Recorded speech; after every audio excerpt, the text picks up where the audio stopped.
People forget one of the big reasons why the UK joined at the time, the beginnings of the EU, was because the UK economy was in an absolute mess. We were known as the sick man of Europe, pretty much because the UK had become dependent on its colonies.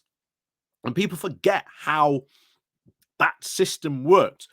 But this idea that we were this trading nation is a complete myth and fantasy, because this is how it worked. We had these colonies and we would take their resources and then we would process all those materials here in the UK and then we would sell them back. Now, these colonies were not allowed to import any of those materials anywhere else. They were not allowed to take anything else from anyone else. They weren't allowed to buy, let's say, cotton. You know, you get the cotton, you weave it into the sort of the fabric of the cloth. They weren't about to buy that cloth from any other country or nation, even next door. That's how the system worked. So the British industries had captive markets that they could only buy British goods. That was it. That's how it worked. So they continued pretty much along this path, having lost these colonies, having now these colonies, now new options they could buy from, better options in many cases. And the economy just went from worse to worse to worse because the British companies and industries that's what they were focused on. And then they realized, well, actually, we need to change. And one of the ways they could change was by joining Europe. And that's why they put heavy pressure on the government to join the EU. And what is one of the pressures that is going to come again? It is businesses putting pressure on the Conservatives, because most of the Conservative donors are businessmen. They're not happy with the way Brexit is going. They're going to start putting pressure, or else they're going to go, well, tell you what, Labour or the Lib Dems are offering, rejoining the EU or, making Brexit better. I'm going to give my donations to them. What do you think's eventually going to happen? We've said it before. I think the Conservative Party, its future, maybe not yet, but maybe one day it will be a pro-EU party with wanting to rejoin the EU. And bear in mind, because we just saw those poll numbers about now over half of Britons wanting a second Brexit referendum. It's not beyond the realms of possibility with it happening one day, but not anytime soon, should we say, in the least. But we are going to go over this because the UK government has done its own research. I love it when it does its own research because it proves every one of these cabinet ministers sitting in the government, and especially Kimmy Badenoch, who's been trying to desperately play up all these amazing Brexit trade deals. Look how amazing CTP is. Look how amazing all that is. Yeah, businesses aren't having it, and their own research proves it. So before we go looking at this research, please do remember to click the like, share, and subscribe button. And of course, down below there are links to my Patreon page and our foundation link called Buy Me Coffee, where you can buy me coffee. And of course, as always, thank you very much to all those people who do help and support the channel that way. So on we go to have a look at this. So this comes independent with the title of Brexit Trade Failures Revealed by Government's Own Research. British firms are increasingly pessimistic about the benefits of the post-Brexit free trade deals, according to the government's own research. The Department for Business and Trade, that's Kimmy Badenoch's department, as we said, surveyed more than 3,000 companies and revealed that 3 out of 5, that's 58%, now think the free trade deals will have no positive impact on their business. Why? Our biggest trading partner, it's right there on our doorstep. explained this, I don't know how many countless times. Brexiteers just do not understand how international trade works. Doesn't matter that you go and do these trade deals with, like, the Pacific Partnership or with Australia, Japan, etc. They're halfway around the world. Distance in trade still matters. And they just cannot understand that. But they still insist, because they are following this ideology, which they think if they follow, well, everything will be bright and rosy and everything will be fantastic. But they have not once stopped to think, why is everything going wrong? Oh, maybe it's these ideas we've been following that are wrong. I can say it's going to take them a long time to come to that realization.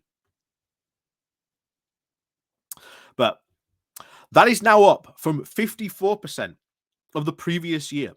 It is a sign of growing dismay about the opportunities and agreements that can offer, despite the promises that Brexit can help boost global Britain. Ah, that old chestnut. Less than one third, about 31% of businesses, believe that the trade deals would have a positive effect. That's down from 33% the previous year. So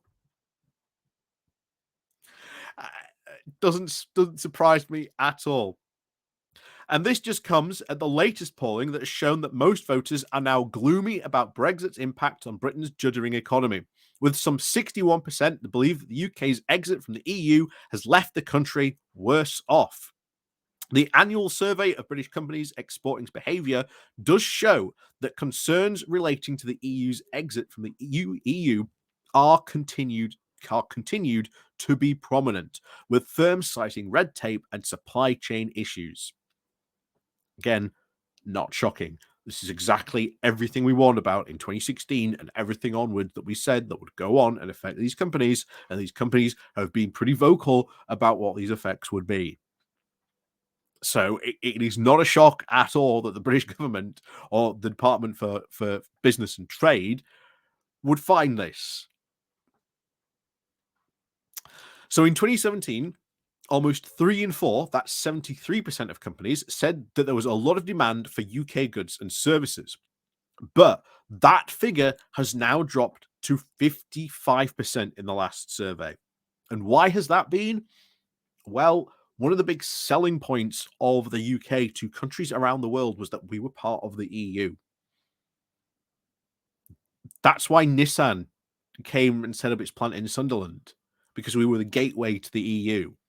It's not anymore.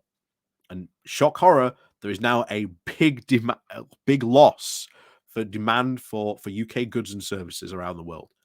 We should not be shocked at this, because that big selling point for the UK is now gone. In fact, we have actually seen Ireland benefit from that now. They've had increased demand for goods and services from Ireland. Who knew? Who knew that would happen? Anyway. And of course, 49% said that there had been less demand for goods and services since Brexit. Again, shock horror. An increase from 39% in the last survey. So again, it's only increasing.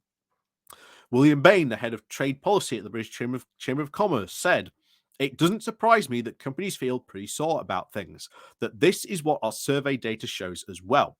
But it is also true that we are in a better place than we were last year, and the government has been listening to some of our concerns," he said. Tina McKenzie of the Federation of Small Businesses said that the findings painted a very mixed picture of exporting, before calling on ministers to reduce the post-Brexit red tape as much as possible. This is it. Companies loved being in the single market. They absolutely loved it, because it meant no red tape whatsoever. They hate this red tape. Now, did they have some red tape when they were in the EU? Absolutely, but nowhere near the amount that they have to do now as a third country. She also added, "It is, however, encouraging to see that 42% of all businesses believe that the UK export would increase over the next 5 years. Now, the government should keep this momentum up by trying to make international trade easier for firms. It's not going to get any easier. It's not going to get any easier. The idea that 42% of businesses, oh yeah, exports are going to increase. Everything has shown that while every single other country, there's been a massive trade boom and a return to almost normalcy since following the pandemic, the UK has not followed that. So there is just a general hope that, oh, maybe we'll finally catch up. Like I say, they can hope all they want, but it's likelihood not going to happen. So the government's business survey did show that there was still some optimism about the future.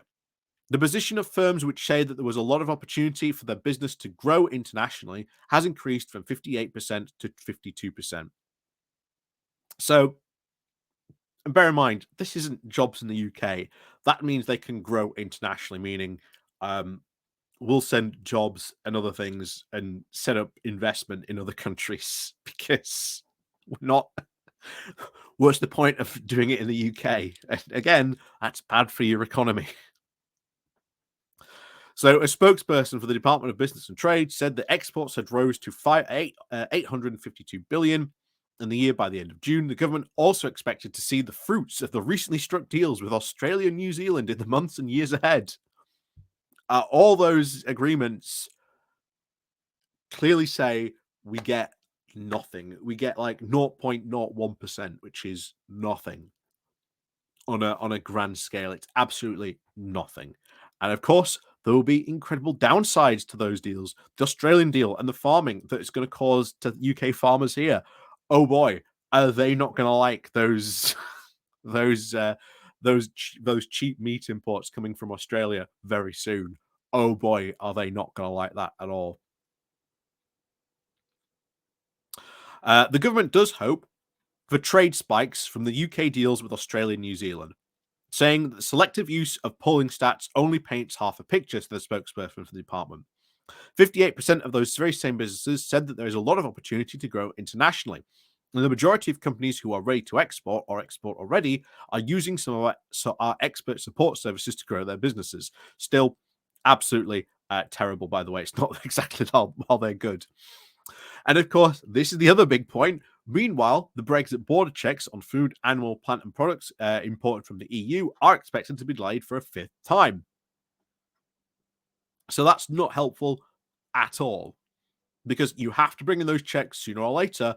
And then there is even more paperwork. There's even more delays at the border. This is why they have delayed these checks for 5 times. Every single time.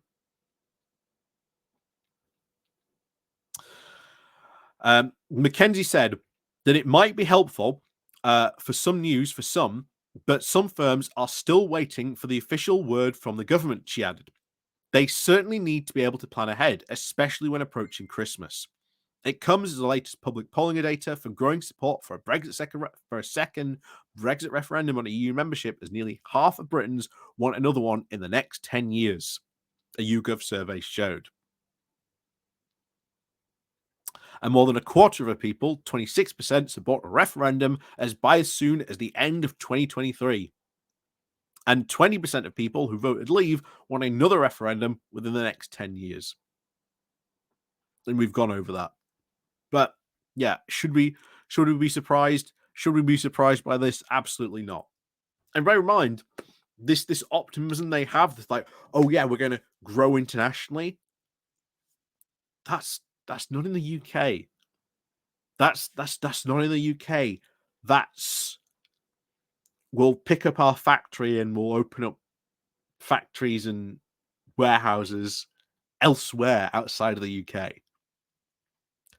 Good for the company, but doesn't mean more jobs in the UK. Doesn't mean that the tax receipts are potentially going to get bigger for the UK, possibly for the other countries, because obviously they're going to have to pay tax in that foreign country.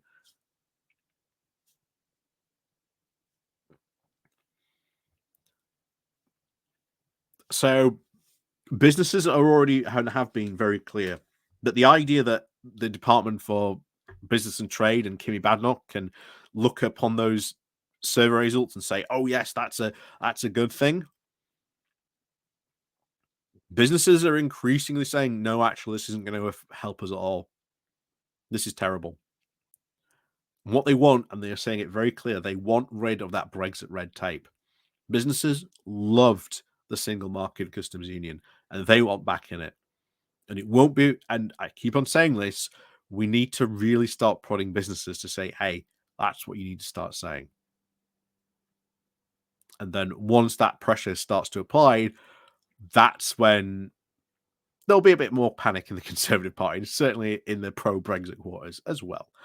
But as always, thank you very much for watching. And of course, as always, we'll see you all next time.